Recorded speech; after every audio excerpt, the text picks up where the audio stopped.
అర్జున్ వర్మ అనే యువ పురావస్తు శాస్త్రజ్ఞుడు ఒక నిషేధిత అగ్నిపర్వత గుహలో అడుగు పెడతాడు.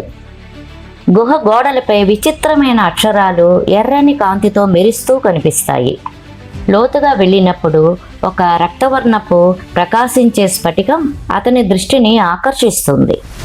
అకస్మాత్తుగా నేల కంపిస్తుంది. అగ్నిపర్వతం మేల్కొంటున్నట్టు ఉంటుంది. ఆ స్ఫటికం అతనిని తన వైపు లాగుతున్నట్లుగా అనిపిస్తుంది. అర్జున్ ఆ స్ఫటికాన్ని తాకగానే అది పగిలి అతని ఛాతీలో కలిసిపోతుంది. ఒక్కసారిగా అగ్నిజ్వాలలు ఎగిసిపడతాయి, కానీ అతనికి మాత్రం ఎలాంటి గాయం అవ్వదు. అతని కళ్ళు అగ్నిజ్వాలల్లా మెరుస్తున్నాయి.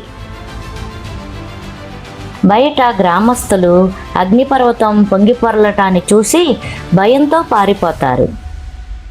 మంటల మధ్య అర్జున్ స్పృహ తప్పి కుప్పకూలిపోతాడు. ముఖం కప్పుకున్న ఒక వ్యక్తి దూరం నుండి ఆ దృశ్యాన్ని గమనిస్తాడు. అతను చీకటిలో పలుకుతాడు, అగ్నిశక్తి మేల్కొంది. కొన్ని గంటల తర్వాత అర్జున్ తన ఇంట్లో మేల్కొంటాడు.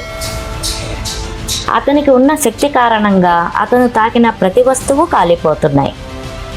ఈ రహస్యాన్ని తన సహచరుల నుంచి దాచుకోవాలని ప్రయత్నిస్తాడు.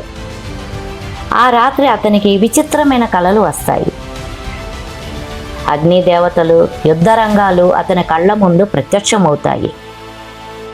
నువ్వు ఎన్నుకున్నవాడివి అనే స్వరం అతని మనసులో మారుమ్రోగుతుంది. పురాతన యోధులు అగ్నిశక్తిని ధరించి పోరాడిన దృశ్యాలు అతనికి కనిపిస్తాయి. అర్జున్ గబగబా లేచి తనను తాను ప్రశ్నించుకుంటాడు, నేనెవరు? ఇది నిజమా? ఇదే సమయంలో గ్రామంలో వింత కుల సభ్యులు ఒక రహస్య పూజ మొదలు పెడతారు. వారి లక్ష్యం ఆ అగ్ని స్ఫటికాన్ని స్వాధీనం చేసుకోవటం. అర్జున్లో శక్తి ఎక్కువయ్యే కొలది అతని నియంత్రణ తగ్గిపోతుంది. కోపంగా ఉన్నప్పుడు చుట్టుపక్కలన్నీ మంటలు చెలరేగుతున్నాయి. అప్పుడు తను ఇతరులకు హాని కలగకుండా ఉండటానికి అడవిలోకి వెళ్తాడు. కానీ అతని జ్వాలలు చెట్లను దహనం చేస్తాయి. గ్రామస్తులు ఆ అగ్నిని చూసి మంటల రాక్షసుడు వచ్చేశాడు అని కేకలు వేస్తారు. అర్జున్ నిరాశతో మోకాళ్ళపై కూర్చుంటాడు. ఇది నాకు శాపమా అని తనను తాను ప్రశ్నించుకుంటాడు.